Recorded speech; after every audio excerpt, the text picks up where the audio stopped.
মাঝে মাঝে আমার সুসাইড করারও ইচ্ছে যায়, কিন্তু ভয়ও লাগে যদি মারা যায়।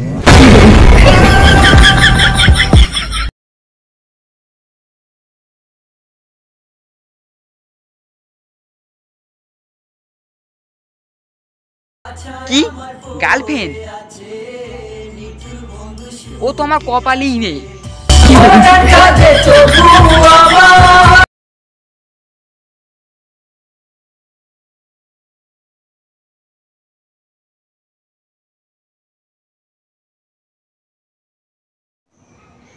বিশ্বাস করো, বুদ্ধি যেটুকু বেড়েছে সব ধোকা খেয়ে বেড়েছে, কমপ্লেন হরলিক্স খেয়ে নয়।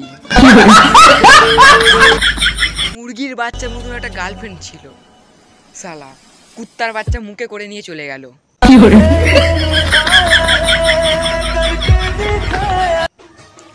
কেউ যদি তোমাকে পাগল বলে তবে তাকে কিছু বলবে না, ঘরে আসবে, ঠান্ডা মাথায় ভাববে যে ও জানলো কি করে।